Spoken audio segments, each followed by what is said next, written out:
बिस्मिल्लाहिर्रहमानिर्रहीम। अस्सलाम वालेकुम नाज़रीन, मेरा नाम सरवत वलीम है। उम्मीद है कि आप तमाम लोग बखैर वाफियत होंगे। नाज़रीन, पाकिस्तान के सियासत की तो रोज़ाना की बुनियाद पे बेतहाशा लोग हैं जो गुफ्तगू कर रहे होते हैं, मगर फ़लस्तीन के अंदर हमारे मुसलमान बहन भाइयों का, बच्चों का क्या हाल है वो बड़ा दर्दनाक है। ज़रा सोचिए कि हमारा कोई प्यारा, अगर उसे उसकी लाश को ज़ख़ीरा करने के लिए आपके पास जगह ना हो तो रेफ्रिजरेटर्स का इस्तेमाल किया जाए, जो खाने की गाड़ियाँ हैं उनका इस्तेमाल किया जाए, जो आइसक्रीम के ट्रक हैं उनका इस्तेमाल किया जाए। जो गाज़ा की सूरत हाल है वहाँ पर इस वक्त यही दर्दनाक मनाज़िर हैं जो देखने में मिल रहे हैं। एक तरफ इज़राइल की 24 घंटे की डेडलाइन है जो इस वक्त ख़त्म हो चुकी हुई है और कहा गया है कि शुमाल से जनूब की तरफ नकल मकानी कर दी जाए, मगर दूसरी तरफ कारपेट बॉम्बिंग का ऐसा बदतरीन सिलसिला जारी है कि मरने वाले, हलाक होने वालों की तादाद बेतहाशा है, बहुत ज़्यादा हो चुकी है। मगर अपने प्यारों की लाशों को ज़ख़ीरा करने के लिए मुर्दा खानों के अंदर जगह बाकी नहीं बची है। ज़मीनों के अंदर एक ही इज्तिमाई कब्र खोद कर अपने प्यारों को दफनाया जा रहा है। फ़लस्तीन में, गाज़ा में ये सूरत हाल इस वक्त है। जहाँ तक रह गई ये बात लाशों के हवाले से, तो 2 दिन पहले के फिगर्स थे, आज 8वें दिन के अंदर ये जंग दाखिल हो चुकी है गाज़ा के अंदर। फ़लस्तीन और इज़राइल का जो एक तनाज़ा चल रहा है और इस जंग के 8वें रोज़ के अंदर हज़ारों की तादाद में ना सिर्फ ज़ख्मी हैं, बल्कि हज़ारों ऐसे हैं जो कि हलाक हो चुके हैं। अभी जो ताज़ा तरीन सूरत हाल है गाज़ा की, उसके मुताबिक ये कहा गया है, ये बताया जा रहा है कि वहाँ पर जितने भी मुर्दा खाने थे या अस्पतालों के अंदर मुर्दा खाने थे, वहाँ पर अभी जगह नहीं बची है। जो लाशें हैं वो बेतहाशा हैं, उनको महफूज किस तरह से किया जा सके फौरी तौर पे, क्योंकि फौरी तौर पे जिस तरह की कॉर्पोरेट बॉम्बिंग हो रही है उसमें दफनाने का भी मामला बड़ा दर्दनाक है। तो अब मुर्दा खानों के अंदर जगह नहीं बची। जो रेफ्रिजरेटर है या फूड की गाड़ियां हैं जहां पर ठंडक है या कूलिंग का एक बेहतर इंतजाम हो सकता है, उन जगहों या उन गाड़ियों के अंदर जो है वो अपने प्यारों की लाशों को फ़लस्तीन के मुसलमान रख रहे हैं। आइसक्रीम के ट्रक्स हैं जो कि बुक हो चुके हुए हैं और जहाँ नज़र आता है उसकी कूलिंग का एक इजाफा उसमें करने के बाद लाशों को उसके अंदर एक दूसरे के ऊपर ज़ख़ीरा किया जा रहा है। इतने दर्दनाक मनाजिर हैं इस वक्त गाज़ा की सूरत हाल के। दूसरी तरफ इसराइल ने जो 24 घंटे की डेडलाइन दी हुई थी वो अब ख़त्म हो चुकी हुई है। ये डेडलाइन थी कि अब ज़मीनी रास्ते के ज़रिए से भी हमला किया जाएगा और ज़मीनी रास्ते के ज़रिए हमला, एक तो फ़िज़ा के ज़रिए हमला हो रहा है जो गाज़ा के अंदर है और हमास जो है वो भरपूर उसका जवाब दे रही है। मगर उसके बावजूद ये कहा गया कि ज़मीनी रास्ते का भी इस्तेमाल होगा, तो जो शुमाल के, गाज़ा के शुमाल में बसने वाले जितने भी फ़लस्तीनी हैं, वो अब जनूब की तरफ नकल मकानी कर जाए। ज़रा सोचिए कि अगर हमने अपने घर की शिफ्टिंग करनी हो तो उस शिफ्टिंग के नतीजे में भी एक घर का सामान 24 घंटों में नहीं उठाया जा सकता। एक जगह से उठाकर दूसरी जगह पर उसको नहीं ले जाया जा सकता। एक ऐसी बदतरीन शक्ल है इंसानी बहरान की कि सदियां गुजर जाएंगी मगर इस इंसानी बहरान का खात्मा नहीं हो पाएगा, इसके जख्म मुंदमिल नहीं हो पाएंगे। अब 24 घंटे के अंदर जो है वो लाखों की तादाद में फ़लस्तीन के लोग जो हैं वो परेशान हैं और सोच रहे हैं कि किस तरह से नकल मकानी की जाए। और इस वक्त जो नकल मकानी करने वाले काफिले थे उनके ऊपर भी बॉम्बिंग की गई है इसराइल के तैयारों की तरफ से, और 3 ऐसे काफिले थे जो इस वक्त उसके जद में आए हैं और 70 से 80 के करीब फ़लस्तीनियों की तादाद बताई जा रही है जो इन काफिलों के अंदर शहीद हो गए, हलाक हो गए हैं इसराइल की बॉम्बिंग की वजह से, उनकी बम्बारमेंट की वजह से जो उनके तैयारों की मदद से की जा रही है। अब चूंकि जमीन के जरिए से भी हमला करने का पूरा इसराइल का प्लान है, तो अमेरिका ये बात कर रहा है कि किसी भी तरह से दोस्ती का हाथ बढ़ाया जाए और इस जंग को खत्म किया जाए। मगर हमास की तरफ से ये कहा गया है कि चूंकि अब हम ये जंग जीत रहे हैं और हमारे पास, अब हम अपनी सब कश्तियां जलाकर आगे बढ़े हुए हैं, हमारे पास वापसी का कोई रास्ता नहीं है और इस बात का भी कोई इम्कान नहीं है कि इस इत्तेहाद या इस सुलह के बाद गाजा जो कि खुली जेल का मंजर पेश करता है, फ़लस्तीन जो एक खुली जेल है, उसके अंदर लोगों को आज़ादी के साथ सांस लेने की, ज़िंदगी गुजारने की इजाज़त मिल सकेगी। इस वक्त वहाँ पे ये सूरत हाल है कि इसराइल चूंकि ज़मीन के ज़रिए से हमला करने का पूरा प्लान कर चुका है, तो गाज़ा की पट्टी के साथ जो एक बॉर्डर लगता है जहाँ पर दूसरी तरफ में इसराइल के टैंक्स वहाँ पर खड़े करना शुरू कर दिए गए हैं, फौजी साजो सामान वहाँ पर पहुँचाया जाना शुरू कर दिया गया है, क्योंकि अब बदतरीन तरीके से जो है वो ज़मीन के ज़रिए से हमला किया जाएगा। और इस अज़्म का इज़हार इसराइल ने 2 दिन पहले भी किया था, कल रात भी ये अज़्म का इज़हार किया और जो इज़राइली वज़ीर-ए-आज़म नेतन्याहू है उन्होंने कहा जी कि हमास को मुकम्मल तौर पे ख़त्म कर देंगे। वो तमाम ममालिक जो कि कुफ़ार के हैं और मुसलमानों के से वो अदावत रखते हैं, ان کے نزدیک حماس ایک ایسی تنظیم ہے جو کہ شدت پسند ہے، دہشت گرد تنظیم ہے، مگر مسلمانوں کے نزدیک حماس ایک ایسی تنظیم ہے جو فلسطین کے مسلمانوں کے لیے کام کر رہی ہے اور ان کی آزادی کی جنگ لڑ رہی ہے اس وقت۔ تو حماس کو ختم کرنے کا جو دعویٰ نیتن یاہو نے کیا، اسرائیلی وزیر اعظم نے کیا، اس کے لیے باقاعدہ طور پہ پوری پلاننگ ہونا شروع ہو چکی ہوئی ہے۔ ابھی میں آپ کو بتا دوں کہ WHO نے بھی اس چیز کی بڑی مذمت کی ہے، دنیا بھر میں مسلمان ممالک اس چیز کی مذمت کر رہے ہیں کہ اسرائیل نے کہا ہے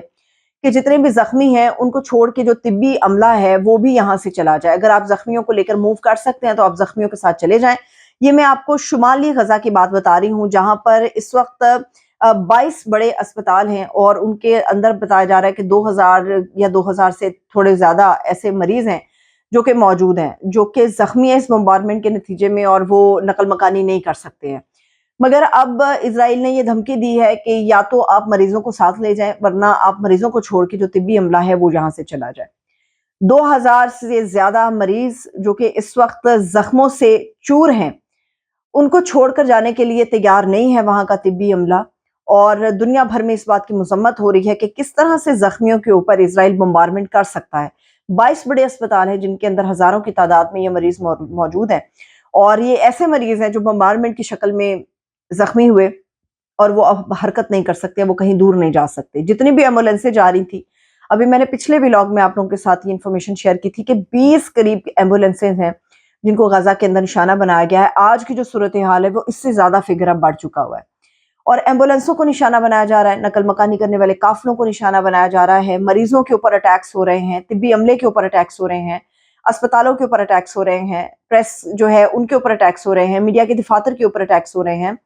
جو وہاں پہ انڈیپینڈنٹ رپورٹنگ کرنے کے لیے دنیا بھر سے نمائندے آئے ہیں۔ ان میں سے ایک کے حوالے سے آج یہ خبر سامنے آئی ہے کہ اس ایک نمائندے کی بھی ہلاکت ہوگی، غالباً وہ لبنان کا نمائندہ تھا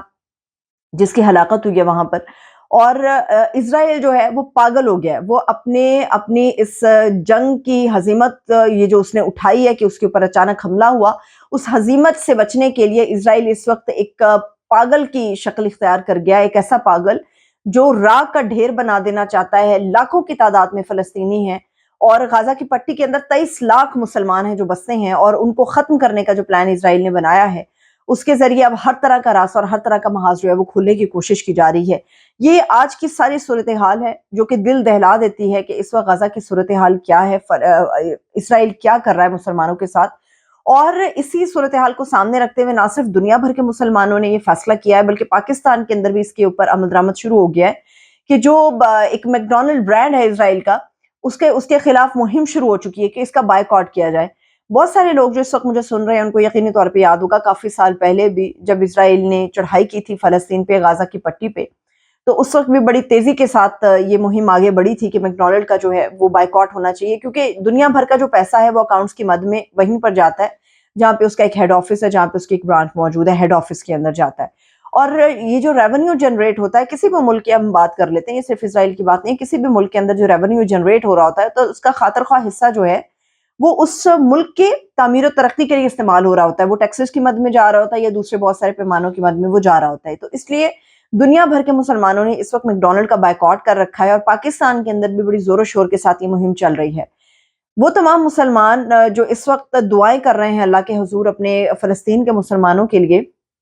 وہ کچھ نہیں کر سکتے، دعا بھی کر سکتے ہیں مگر کچھ ایسے بھی اقدام اٹھا سکتے ہیں کہ ہم اس جہاد کے اندر اس کوشش کے اندر اپنا حصہ ڈال سکتے ہیں کہ جو میک ڈونلڈ کی ایک بائیکاٹ کی مہم چل رہی ہے۔ دوسری طرف اگر ہم سامنے رکھیں، یہ میں ایک خطے کی صورتحال آپ کے سامنے رکھ رہی ہوں تاکہ اندازہ ہو سکے کہ دنیا کس طرف جا رہی ہے اور پاکستان کیا کر رہا ہے۔ اس وقت رشیا اور جو یوکرین کی جنگ ہے، آپ کو یاد ہے کہ رشیا اور یوکرین کی جنگ کا جو پہلا حملہ ہوا تھا وہ اس وقت ہوا تھا جب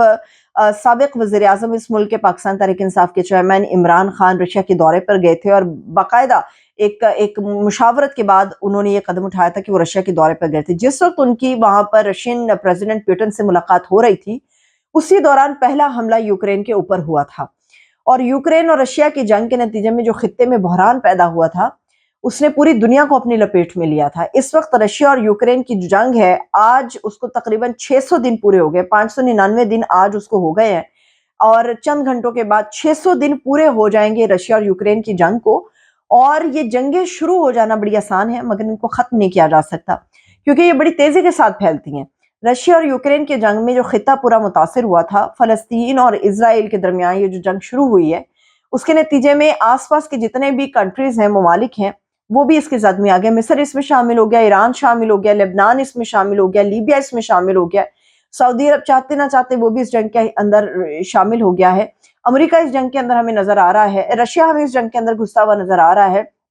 इंडिया ने इज़राइल की हिमायत का ऐलान कर दिया है। तो ये जंगें बहुत तेज़ी के साथ आगे फैलती हैं। तो इस वक़्त रशिया और जो यूक्रेन की जंग है, उसके नतीजे में दुनिया में महँगाई का एक तूफ़ान आया था। गंदम का एक बहरान पैदा हुआ था। पेट्रोल की कीमतें आसमानों के ऊपर जाकर लग गई थी। पेट्रोल की किल्लत हो गई थी। तो खित्ते के अंदर ये असरात पैदा होते हैं। अब ये जंग रशिया और यूक्रेन की और भी संगीन होने जा रही है, क्योंकि इसके अंदर जनूबी कोरिया आ चुका है। जनूबी कोरिया ने जो इस वक़्त व्हाइट हाउस दावा कर रहा है कि जनूबी कोरियन जो उनके रहनुमा हैं किम जोंग उन, उन्होंने मुलाकात की है पुतिन से पिछले महीने, और इस मुलाकात के बाद जनूबी कोरिया की तरफ से ये व्हाइट हाउस दावा करता है कि 1000 से ज़ायद ऐसे कंटेनर्स हैं जिनके अंदर फौजी साजो-सामान है, असलहा है, बारूद है, वो इस वक़्त रशिया को दिए गए हैं।